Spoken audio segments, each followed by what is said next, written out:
Hey, everybody. Welcome to the MD Levrone Report, starring, of course, IFBB Hall of Famer Kevin Levrone. And our special guest today is CEO of VPX and Bang Energy. Please welcome Mr. Jack Owoc.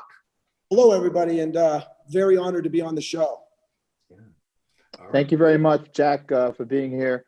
Ron, one of the reasons, why I wanted to have Jack on is because he just went from talk about experience, talk about the knowledge, talk about like growth in a place of, he's just paved the way. And we want to talk about a whale, his success from top to bottom and how he's been able to just take it to that level, of success. But Jack, we also know that, there's a story behind you, like that ladder that you had to climb, that plan mapped out to get to where you are today as the number one energy drink company in the world, But Jack, I wanted to have you on. I want to say thank you very much for being here. Have a few questions myself as well as Ron does. But first of all, man, I want to say congratulations. The whole world know Bang because of your vision and everything. About that vision, Jack, tell us about the start of your vision and, where'd you get those ideas to come up with, going into that space of sports nutrition? Yeah, I started off 28 years ago sleeping on an air mattress, very interested. Didn't know what I was doing. I was teaching school. I would rush home from teaching high school at 2:30. My dad would watch the store, and I was sleeping in the back of the store. I had no money, but I had this crazy idea. I said, look, if I slept in my store, right, that rent that most people were paying on their apartment or whatever, I could use to just pay the rent for the store and also have, just sleep in the back and have the store in the front. I didn't know any better. I love the story because when you're sleeping on an air mattress, it's on the floor. You can't go any lower. Yeah. Mm-hmm. Jack, I want to go back to how you got into the industry because it's been a while. You've been a vital part of this industry for a couple decades now. What first sparked your interest in becoming involved in sports supplements and that whole arena? One of the things I was doing is to compete with all these great trainers at Gold's Gym, Pembroke Pines Gold Gym, at Vince Taylor. I mean, everybody was training there, all the best trainers. And to compete with them, I had to have an advantage because, they were doing mostly training. Some were doing nutrition. So I decided to take this combination of training, nutrition, and supplementation because the easier you can, I call it eliminating the margin for failure. So when you take a client, if you can eliminate the margin for failure by giving a protein bar, a protein shake when they can't get to a meal, instead of going to McDonald's, instead of reversing and going to McDonald's, hey, they're having a clean, super clean protein shake or clean protein bar, and they're advancing towards their goal. You guys know it's pretty much if you can get enough protein in enough times a day, you'll be pretty darn successful at what you're doing. And the more protein you eat, just by default, you're going to eat less carbs and fat. And only carbs and fat calories can make you fat. Protein can, is proven in these two recent studies, one where Dr. Jose Antonio took 800 calories in addition to your caloric baseline, 800 surplus calories from protein a day. I think he did it for 8 to 12 weeks, 800 extra calories. And the test subjects didn't gain any weight or body fat. So it's an amazing nutrient. And so if you want to succeed with a client, you just simplify it by, hey, here's the protein shake, a protein bar, protein cookies, all kinds of other stuff when they don't get to that whole food meal. Mm-hmm. As far as supplementation in that area, I think I read something, Jack, where was a friend of yours had a severe medical emergency due to something he had taken, and was that where you entered the supplement industry by trying to improve on something that was being produced poorly at the time? Right. So we're all disillusioned. I think everybody is. They think, successes for Diddy and Beyonce and all these superstars, but it's for everybody, right? And just like with the supplement industry, I was disillusioned. I thought only these companies like EAS and Champion can make, way back then, great products. And so, initially I was training people in the gym, like I told you, doing their whole food nutrition, their supplementation, their training, but I would document everything. I was a science teacher for 9 years. And so I wanted to see, what kind of results I could achieve. And we were getting about a loss of roughly 4% body fat per month, doing this type of training, keeping the protein high, so on and so forth. And 1 month we had no loss in body fat whatsoever. It was just equal. And so as a scientist, it's very simple. What variable did you change? You analyze that, right? It's a scientific method. What variable changed was the protein. I went from Beverly Pro Egg to the yellow company that begins with a U that I won't say on here. So we switched. And so we wanted to find out why. So, it was revolutionary like 27 years ago to send it out to be tested. And I tested it and it was 90% carbohydrate. It's just maltodextrin and moisture and ash, right? So nobody got any loss of body fat because they were eating this twice a day. And then I wrote about natural muscle, and Debbie Bakery's phone rang off the hook and she was so excited and everything like that. And then the yellow company threatened to sue her. And I go, look, A, you got no money. I didn't know anything about legal stuff. And I go, B, I'm smart enough as a scientist to keep retained samples. And I go, they want to bring it on. Let's bring it. I got unopened retained samples with the same lot number. When they found out that, they went away. Next thing, a few months later, again, my buddy down in South America, he's a pro basketball player. He's allergic to milk. He goes, recommended egg protein. So I recommend MedSport, gold foil label, black. I mean, it was even a good looking label by today's standards. It was something that looked like Kevin Levrone's label. Sorry, Kevin, but I know they copied you. So a MedSport, right? Medical sport. I think it's super high grade. Send it down to him in Venezuela. He's playing pro ball. He drinks it. He asphyxiates in the shower. Next throw, he's got a pound on the glass. Wife gets him, takes him to the hospital. Fortunately, the outcome was good. But I wrote about this incident as well in Natural Muscle Magazine. So back then, way before cell phones, Debbie Baker, well, I had the brick phone, but way before, and so Debbie Baker was ringing off the hook, and people were going, who is this guy? And I don't know that I'm doing this marketing, tapping into people's emotions. That's what marketing is. And I told that story. And so then she said, look, they want you to come out with your own supplement. They're sick of all this BS in the industry. And again, that company, shortly thereafter, it was a Florida-based company. They went out of business because the heat was on so much because of what happened. And so then I realized, I said, look, if I'm training these people, I've got to be responsible and I got to come out with my own supplements because I can't trust the supplements in this industry. Shortly thereafter, Strength Systems was tested. It had zero label. None of the products meant anything in the label claim. Not even, they weren't even going to put a spec in there. So it just got more and more ridiculous. Then you had that creatine serum and everybody found out, hey, everybody knew creatine's not stable in water, right? And creatine serum was a big fake. And so it was all converted to creatinine. And then I started thinking, I go, look, I got to make a water stable creatine. And of course, many years later in lots of studies and all kinds of craziness and changing the molecular structure, we came out with super creatine, which is stable for up to 2 years. So that's just some of the background. I hope I'm adequately answering your question. Well, you are, Jack. But Jack, I wanted you to know that myself and my son are fans of Bang Energy. My son, he plays football for Calvert Hall, and every day, man, I don't mind giving him your product because number one, I know it's safe. Number two, I know you. The third thing is the quality is there. I don't have to worry about anything, giving him anything that's unsafe. And I walk into, the Wawas and the gas stations and, open up the cooler and I'm thinking, what in here would I trust in my son's body? And it's the Bang. You make a awesome product, tastes great.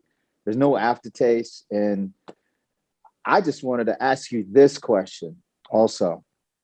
Your tasting, the flavoring is off the charts. Like where do you see Bang?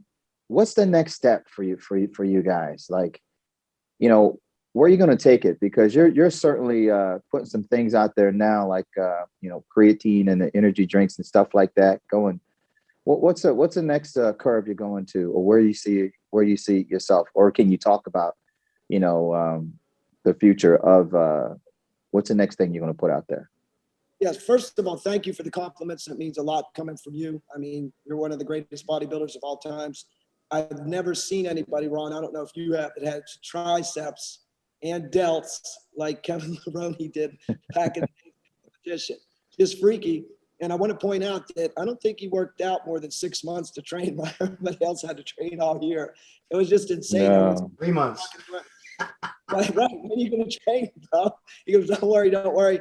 And then he'd step on stage and just, it was mind blowing. And the other thing I liked about the week, I got to say it, I got to get it on the record, was everybody kind of looks the same, right? Today, they're kind of all blown out. But if you could take off Kevin Levrone's head and recognize his body just as easily as you can with or without your head, no joke or nothing like that. Thank you, Jack. It was a very distinct physique. And I'm glad you use it as part of your logo. I could see in the background, because it's, wow, that was like impressive. And just, thank you. I would look forward to those days, like seeing what everybody could bring and everything like that. And the thing, I don't know, Ron Harris, if you notice, this is like in the Levrone era, people were holding less water and just looked aesthetically better than they do nowadays. They're just, I don't know, there's something about they come into the like Olympia and the Arnold, the biggest shows on earth, and they're smooth. And I'm like, what is going on here? Hormone insulin. That's why. Tons and tons of GH and insulin. Yeah. It killed the detail. There's not they don't have that dry, crispy look like they did back in those days. Yeah, and that needs to be number one, in my opinion. If you don't have that, you're out. But to answer your question, what's next? One of the things we're doing, we go for a 2-week trial before 3 arbitrators in New York with Pepsi, because even though they're a $70 billion company, they didn't do what they said they were going to do. And I'll just keep it mildly like that. If you want me to talk numbers, No. We don't want to go into detail about that. We want to know, like, how do you come up with these ideas and the flavoring, and and then I want to get into like the whole man, like your warehouse is incredible, and just when do you find time to sleep? Like, I'm thinking we got to back up, Kevin. We got to back up because Jack had this company, VPX Nutrition. It was pretty much a standard sports nutrition company with similar products to everybody else. You did have some standouts. I remember that red line drink used to get me cracked out at the Olympia. But what gave you the impetus to start an energy drink company? Because you already were doing well in sports nutrition, and even at that time, I'm not sure when Bang started, but you already had Monster, Red Bull, Rockstar. You had these big established companies with hundreds of millions of dollars in sales. What made you think I could come up with something that can compete in that market that was already really saturated at the time? It's a great question. So if you notice, like lately in our industry, a Bang comes out with this 16-ounce carbonated energy drink, and then everybody's a little late to the game. We came out with it 7 years ago. They all tried to copy it, and they all failed, because what they didn't realize is that in 2004, we came out with Red Line. Q4, last quarter of 2004. 2005, we were able to get into Walmart. Very lucky, because it's super hard to get in there, because the buyer, what his secret was to find out what was next in line, what was hot. And it was a good secret. He would sneak into the GNCs, and he asked 12 GNCs. He goes, what's hot? And 12 out of 12 said Red Line, Red Line. It was just on fuego back then, on fire. So when we went there, he was drinking the metal can Red Line. This guy was about 360 pounds, the buyer. He was eating popcorn with salt. And you remember that original Red Line, ain't no joke. And it was for the fitness industry, right? But then it started to get mainstream. And I was like scared. But what he did was, usually they try to beat you down and go, you're not going to succeed or whatever. And so he was like high as a kite on Red Line. He was turning red. And he put his arm around us and he goes, you guys are in. He goes, I'm not going to lie to you, 12 out of 12 GNCs, and I want you in here. And to get a shot like that in Walmart way back then, it just didn't happen, right? You couldn't even get a meeting. But he researched on his own. And so, wow. So why this is pivotal, because since 2005, we got in Walmart, and we've been building this beverage distribution system. Very tough, to where we built up about 370 distributors, Anheuser-Busch, some small independent Pepsi houses, Molson Coors, and so on and so forth. And so it took, 15, 16 years to build that up. And so then we were able to put Bang into that same system.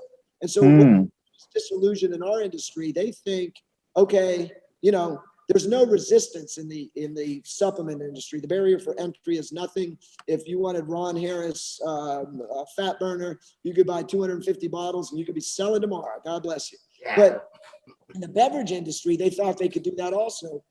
And that's why they all fail. They didn't realize all this 15, 16 years of hard effort, building that distribution system, signing those individual contracts with 370 distributors roughly, and what that took. And then we put Bang in there, and Bang is just, Bang is everything that, my learning over the last, 28 years, all the marketing, everything I learned. I designed a can, if you could see that, so that on social media, because originally it was just a vertical Bang with a bullet going through it. But so on social media, no matter how you hold this, even if you have a big hand like you and Kevin, you could still see that this is Bang, right? I still believe to this day that it was the only product specifically developed for social media. Wow. So, and back then the iPhones were really small, right? And so I go, you got to be able to see it, right? And so, and it's got to be a mainstream product. It's hard to sell a powder and get excited about a powder. It's a really tough business, and God bless Kevin for kicking ass in that business, because it's tough, right? It's not mainstream, and social media is more mainstream. And so I don't know if I answered your question, Kevin. You answered my question. And by the way, Ron, I do get some. Jack is like a mentor. We talk off camera sometimes, and he does give me some things. He says, "Hey, Kev, you guys might want to think about doing this, because this is where, the industry is going to be at 5 years from now." You know what I mean? So Jack, I want to thank you so much, man, for being a awesome man, awesome human being, and a great mentor as well. Now I see you have this amazing gym behind you. And I also see that you post yourself in there training. Tell us how much working out is part of your lifestyle and how that contributes to your success. Well, just like the same with you guys, is we're all alpha males, and we need to get in the gym to take that edge off. If we don't, we become very miserable.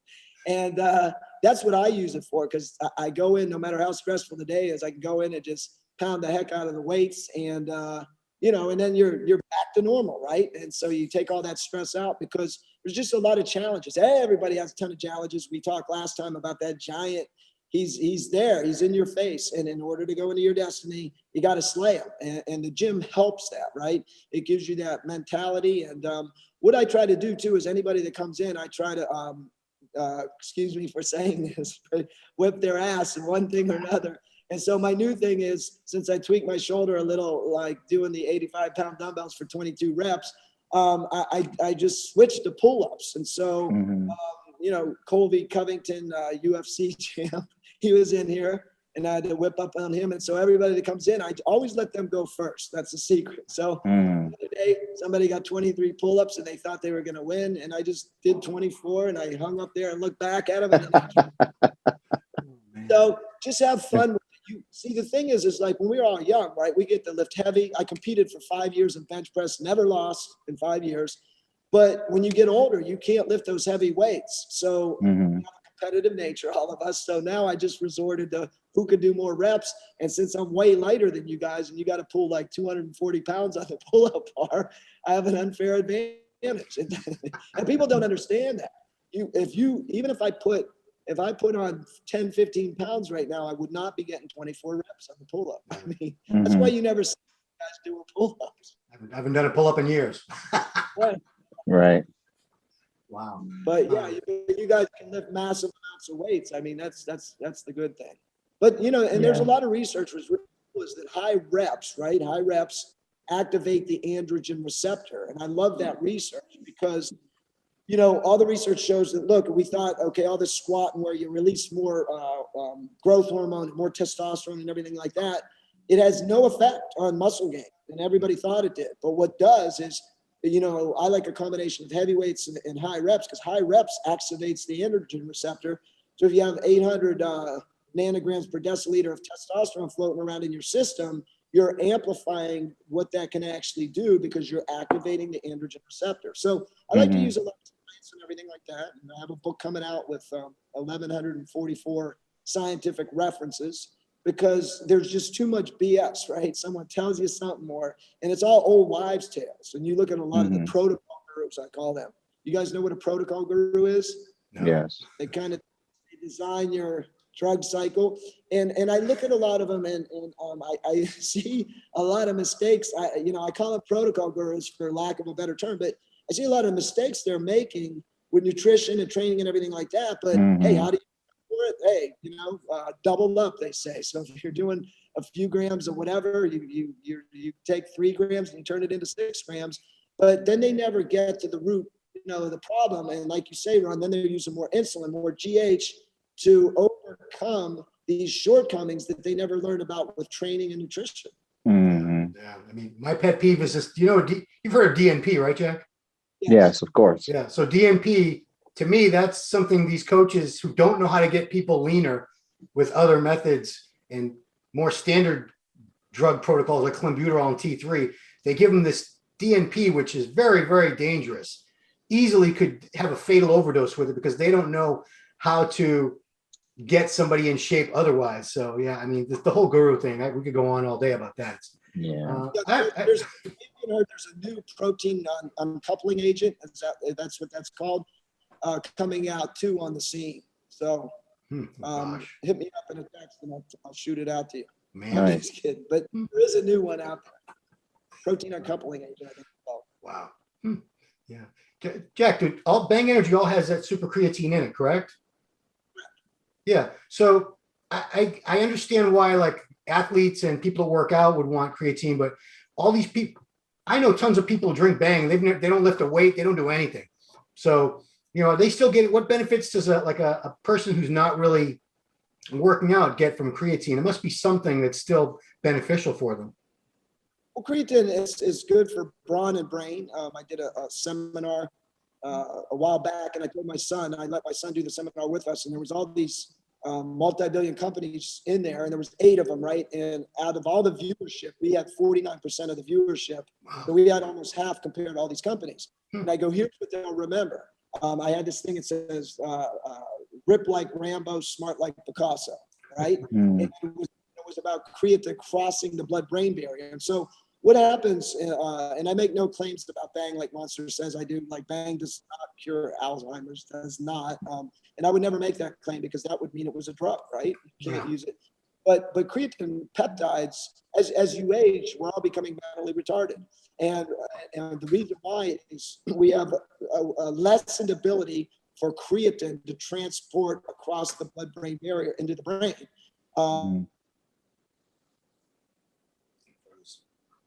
These creatine peptides, what they did is they took a peptide like we have, a creatine attached to an amino acid, right? And they attached a long chain fatty ester, aliphatic fatty acid ester. And so the brain is lipophilic, meaning fat loving, right? So you have this fat on this creatine peptide, and it crosses the blood-brain barrier. And so so it prevents what's called CRT, creatine transport deficiency, as you get older, because when creatine no longer can cross the blood-brain, then you develop Alzheimer's, Parkinson's, Huntington's, and everything, disease and everything like that, all these different forms of dementia. So it's really, really cool research. Basically, when I got into the original research, I did creatine O-phosphate, and everyone said it wasn't creatine. And I had to explain the chemical nomenclature that it's deoxycreatine O-phosphate. Yes, it is creatine. And everybody was on this like war on bodybuilding.com. And when I said that, everybody shut the hell up because they were trying to say it wasn't creatine, which is ridiculous. But then as this research went on, I said we have to find a covalently bonded creatine. So creatine will covalently bond to an amino acid. It's a real tight bond as opposed to an ionic bond.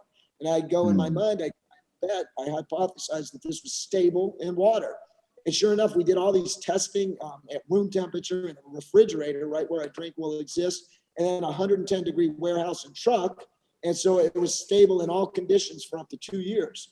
So the main thing I wanted is to have a drink with both creatine and caffeine. That was the goal, because those are the two most studied ergogenic aids on the planet. And I wanted them in one drink. And then, there's all this ancillary research about these peptides, and we're doing it, and we're funding them, and we're continuing to figure out what they do, how they work, and everything like that. My other thing scientifically from a bodybuilding perspective is creatine, just regular creatine monohydrate, blocks 60% of circulating myostatin in muscle. You guys handle that? That's so. Jack, repeat that again. And I don't know if I can remember that, bro. No. About what you said, the creatine myostatin blocker. Yeah, that's crazy. Okay. Regular creatine monohydrate blocks 60% of circulating myostatin in muscle. Wow. Pretty cool, right? Leucine increases mTOR, mechanistic target of rapamycin, right? Mm-hmm. So what I wanted to do is let me combine, originally we combined creatine to glutamine, but the second machination that's in Bang, originally it was creatine L-glutamine peptide. Now it's creatine L-leucine, because here you have leucine can block 60% of circulating myostatin. Creatine can block 60% of circulating myostatin in muscle.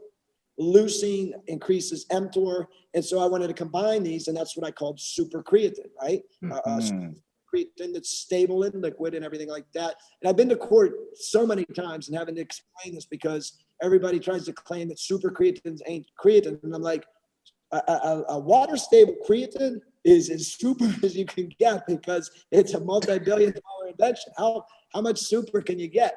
So, but lo and behold, we did all these studies. Nobody buys Bang because of creatine. It was like 0.03%, not even 1%. Right. It's become a lifestyle drink, right? So, creatine story. But the goal was, just because I know there's a lot of bodybuilders watching this, was to, if this kid blocks 60% of myostatin in muscle, which is a muscle growth regulator, what if we could block 70%, 80%, 90%? And that's my goal, is to test these and see how much they'll actually block if you take a massive 5-gram dose, right? Because it's interesting science.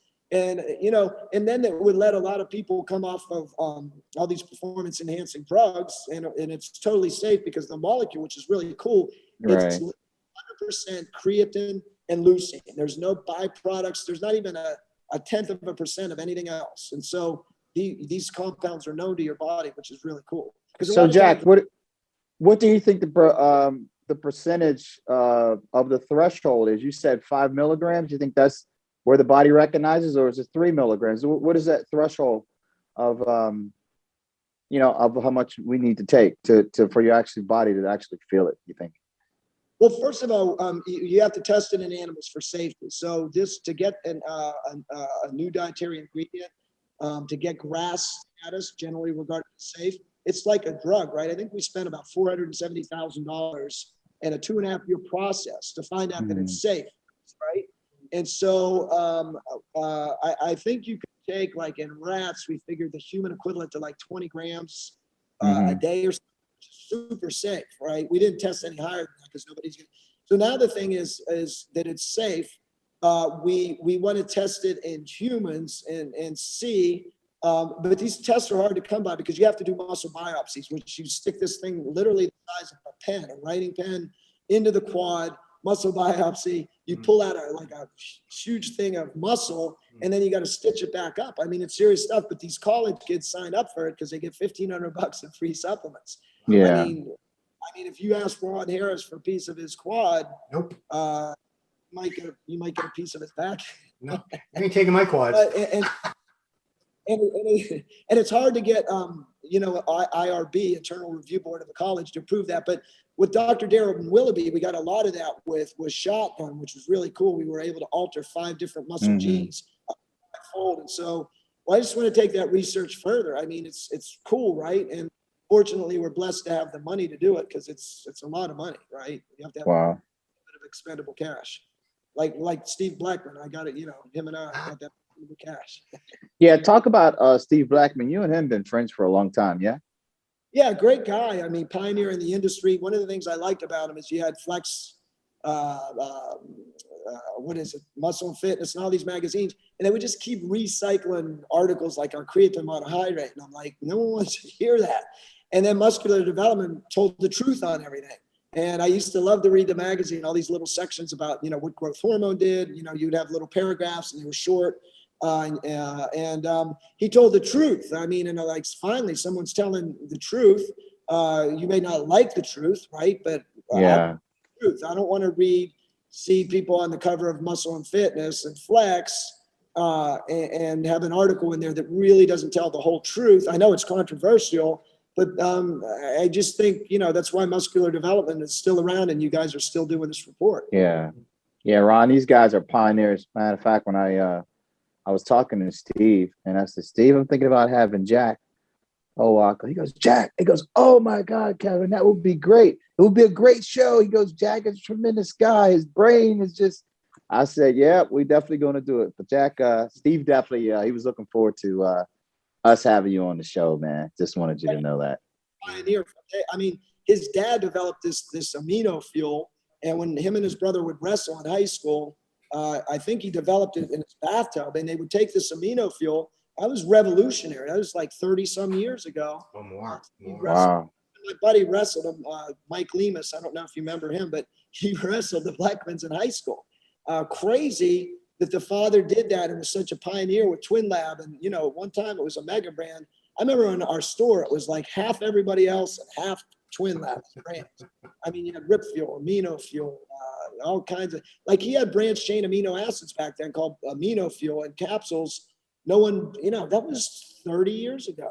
Yeah. Oh, more. I remember using it because I got into all this back in like the late 80s, and I was buying like the Ultra Fuel, the glass bottles, and taking their carb fuel and all this stuff. It was, they had quite a product line back in the day.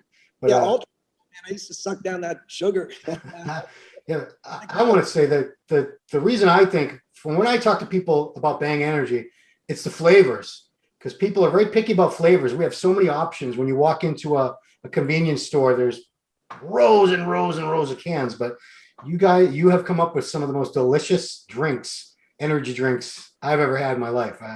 I think your flavoring is definitely one of the major keys to the success of the brand. Yeah, it really is, Ron, because like when I go into the gas station, I just go up to get gas, but then all of a sudden I'm like, you know what? And I asked my son, I said, Gabriel, what flavor you want? Gabe goes, Dad, you always like the cotton candy, but I like the Rizzy or the more, different. And I'm like, okay, let me get this one. Let me get this. Next thing you know, I'm leaving out with 6 cans. And then I'm getting in the car. I'm like, well, which one would you like today? He's like, okay, I want to take this. I'm like, nah, let me have that one. But you have such a variety of choice for like, I'm in my 50s. My son is 14 years old. Like the taste thing, you definitely nailed it, man, to give us enough to choose from the cola down to the, your blueberry stuff, everything. It's amazing, man. How do you come up with those? How do you come up with those flavors, Jack? Well, interesting story. Like early on, before I got into Pepsi and everything, when Bang first came out, someone was able to put me on the phone with one of the top beverage executives in the world who had retired. It was like talking to your dad. He's going, listen, son, people don't buy your product. He's like telling me, I'm like, listening, man, I'm learning. I don't buy your product because it's super creatine. They buy it because you make great flavors. Yeah. And ultimately, we're in all these court cases. And so when everybody tested it, nobody bought it because it's super creatine. They bought it because of the flavors, the lifestyle, the brand, everything like that. Yeah. And so the way we do it is we have 7 food scientists, and they work all day on flavoring and projects that I give them. And we come out with a new flavor every 90 days. Because one of the marketing sticks I made up is that if you're not new, you're old, right? If you don't stay relevant and Ron, do you want the new McLaren, or do you want last year's? Everyone wants the new. You want the new Rolls Royce Ghost, or the one that's 5 years old. So everybody wants new. And so I go, how can we stay relevant and new all the time? And right, Kevin, everybody's flavor is different. It's like, just because you like one flavor today, you're not in the mood for it the next time. Like when I'm eating a burger and it's all dripping, and I want a root beer Bang with it. I mean, I don't know why I want that, but every day I switch because human beings want something different. They want option. And that's what that is that, people always argue, well, you know, these flavors suck, but I love these. But then, you know, somebody else loves those and hates the flavors you like. Everybody takes very personal. You know, I have to definitely say that that's point on. You know, Ron, we you know, my company, we're like in 80 different countries, and it's another, like, what I know, the flavoring in, say, like the Middle Eastern countries, right? They have different taste buds than us here in the US. So the flavors here, like the flavors in France or in Germany, people in England, they take their taste, their food taste is different than what China wants or needs, you know? And I've noticed that the chocolates, you know, the chocolates in the US is stronger than some chocolates in other regions. And it's like, so you got to design something for that huge community, you know, because look, America isn't no more just, you know, chocolate, strawberry, and banana and vanilla and orange and all this other stuff. Now it's, you know, you have a multicultural of people here, right? So, you know, Jack, he's been able to figure it out with Bang to, you know, hit that market, you know, such a multicultural of people here in the US. And I think you guys definitely nailed it, man, you know, and it's amazing. I've not tasted one single Bang Energy that I did not like. I can drink every last one of those things, and they are good. What's your favorite? What's your favorite? I just have favorite. I have favorite names. Like the names that they come up with is amazing, right? Yeah. So I like the names, man. You know, Starburst. That's my favorite. Starburst. Yeah. The red, white, and blue can. Thank you. Yeah, that's got a mixture of a lot of great flavors. Yeah. Hey, Jack. One question I want to ask you. Then I'll let you go on. Because I'm thinking, okay, you know, we drink them in the morning. And I'm thinking, how many of these would you recommend for someone to drink a day? Is 2 okay? Because right now we're averaging like 2. I do 2. My son is probably at 2 at the end of the day. Is that okay? Well, what I drink equivalent to anywhere from 500 to a gram of caffeine a day. See, I'm talking about bodybuilders now, like in grams. They understand grams better. You know what I'm talking about. Double I do, sure. All right. But the thing I'll do is, you know, I'll have anywhere from maybe 300 or 400 milligrams all the way up to a gram a day, because the food scientists are coming over. When they come over, I'm not going to not taste the drinks. I'm not going to evaluate them and everything. And they're here twice a day. So when I work out, I get towards that 1,000 gram mark because I take Bang Master Blaster, that it's 350 and then everything else. But everybody's different. I mean, how much do you weigh? About 240? No, right now I'm only I'm about 218 right now. Yeah, so you're still a pretty big guy. I mean, so it goes by weight as well, right? What you can metabolize. Everybody's different metabolizers of caffeine. I think it has to do with something like the P450 enzyme or something like that. Don't quote me on that because that's very vague memory. But some people don't even get an effect from caffeine, which I find hard to believe. But right, it's you but know, two cans is good for me, right? Yeah, I mean, you always go, look, if heart rate starts racing or something like that, it's not good for you. I always tell people energy drinks are like alcohol. When you start feeling a little bit, you cut back. You don't keep doing shots after you start feeling drunk. If you're feeling a little amped up, hey, ease it back off on the pedal there. And the FDA recommends you 400 or less per day, total caffeine intake. So I always go by that. I do want to remind you, Kevin, that people under 18 are not supposed to drink Bang. That's why we have caffeine free. All my little kids drink it. My 1-year-old, my 3-year-old, my 6-year-old, my 8-year-old, they all drink Bang every day, but the caffeine free. So having said that, when my son was in high school, right, he wasn't 18, he was drinking Bang. But I went to that high school, and when I was at that high school, Scarface days, and everyone's using cocaine and ecstasy, and worried about my son drinking caffeine? No. But across the board, I just don't recommend it for children because I think they should derive their own energy. Right. I hate to see myself when I was young on caffeine. I mean, I needed less energy. So we always try to be conservative. My son drank it. All my kids drink it. But I always like to be cautious because with kids, one is good, but more is better, right? You see these kids drink. No, and they're telling you, this is going to make me crazy or something's going to happen, and they do it anyhow. And so they're not right. And that's the problem. It's not the drink. It's the thinking that if one is good, more is better. Right. Yeah. Jack, I want to thank you for me, for many years, the highlight of the Olympia and the Arnold Expos was your area. And I can't call it a booth because it was massive. I mean, it was probably 20 booth spaces you would take up, 2 stages, 2 DJs. Sometimes it'd be like 50 dancers. It was crazy. And a lot of times I get stuck there like I'm supposed to be somewhere else, but I just couldn't tear myself away because there was so much energy. And, you had fantastic, beautiful young ladies doing that shuffle dancing and everything. And they're throwing shirts out and they're throwing cans out. And man, it was like a party. So props to you, Jack. Those are some good times as part of the expo, just walking through an expo. Yeah. It's like a dance club in the middle of the expo. That's what we try to do, though, is make it a VIP experience. So, like when we used to go to the club, you and Kevin and me, we'd be waiting outside and the pretty girls would all be going in. And then so I go, you got to invite everybody in, take the barriers down for the booth, create a VIP experience, make sure everybody has a can of if they're having a problem or whatever, don't make them wait in a long line like the other brands. I go, you wait in that long line and they give you something like worthless thing. I go, treat them like VIPs.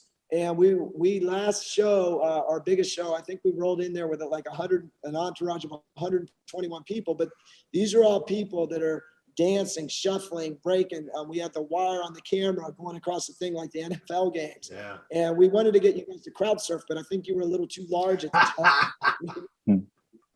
But just having fun and having a different mentality to bring a lot of positivity to the industry. And it worked. It was good. And so we call it bringing the bang, right? Nobody wants the negativity of some guy with their head down with a hoodie that doesn't want to sign something or whatever. Right. I mean, we had those people in our booth as well. And I'm like, one bodybuilder, I don't want to mention his name, but he was like half dead from low carbon and he signed like 12 signatures and then he had to go rest in his room. But so just bringing positivity to everybody. And we started up again this weekend at that Orlando. It used to be called the Europa show, but it's UBU, UBU. Yeah. You guys go to it? I didn't, but I saw that because they had a contest. They had a pro bodybuilding show there too. Or I'm sorry, they had pro figure and pro men's physique along with it. Yeah, it was before COVID. I think because everybody wanted to get out so bad, it was packed. So nice show. Right on. Yeah. What's her name? The bodybuilder. She's one of the owners Of Betty Parisa. Oh, Betty. Oh, they still put those on the Europa shows. Wow, yeah. Her husband to put those shows on. Yeah. Ed and Betty. Yeah. Job. So excellent job, and it's good to be in touch with the fans. I like to talk to people and everything. I mean, I don't know if you guys do. It's fun. It's energizing and everything like that. Yeah. Right. But I can't keep up with Kevin because he's in twice as many countries as I am. Traveling man. Man, I had a hard time reaching Kevin at times. He'd be like in countries I didn't know existed. I'd be like texting him like, "Where are you?" And I'd have to look it up after he told me where he was. I'm like, "Where's that?" Hey, it's a beautiful world out there, man. Matter of fact, I was over in were we in Germany, Jack, at the FIBO? Yeah, and Jack was so kind and nice, and he put me on the 550, the G550, yeah, Jack, and flew me straight on in VIP, Ron. I'm talking about laid out. I'm talking about just it was the most incredible laid back recliner jet ride I've ever been on in my life, man. I want to say thank you, Jack. And it was like right on over. Yeah, I felt bad because we had 5 or 6 people on the jet and Kevin was over there. And I know it's like 10 stops before you get home and it's miserable. Oh, yeah. Look, bro, hook up with my VP of sales and get on the G550. We fly at 51,000 feet. Commercial airlines are at about 34. And you just, you zoom by them, the air's thin and the cabin pressure is really low. So when you land, you have no whatsoever. It's just like getting out of your car. And I was glad that I could help you out like that because I feel bad if there's like, too many empty seats on the jet, people could back. And so Kevin I don't know why Kevin contacted me, but he did. And I go, bro, you need to get on that jet. Wow. It was like, Ron, it was like sitting in the movie theater in the recliner chairs. So like having a full course meal dinner, like at the Ritz-Carlton, man. I was like, man, this is amazing. So he just dropped you off at Baltimore and then kept going to what, Miami? No. We flew to Florida. We flew into Miami, And Right yeah, that's some great conversations. It was just awesome, man. Thank you, Jack. Very cool. You're welcome. I don't know And the how cool- I can repay you back, brother, for that one. I can't top that, Jack. No repayment necessary. It's my honor to do that. I like helping people and promoting goodwill and everything like that. And just random act of kindness to everybody, because I've been blessed so well. We all have been blessed so well. And my thing is, man, you got to share those blessings that God gave you to us. And that's another thing, Ron. I want the world to know, and guys out there listening to this, is that you know, Jack Owoc, you know, this man is a strong connection with God and faith, and you know, he deeply rooted spiritually with God, and God guides him and leads him, and that has a lot to do with this man's success, you know, and he's deeply rooted in that. And Jack, I want to thank you so much for being such a role model, for being a friend, and taking this time, because I know you're very, very busy and you have so much going on. I want to thank you for being here on the Levrone MD report, man. It's my honor. Great magazine. I know you guys pivoted to digital. Just thank you, Ron, and thank you, Kevin.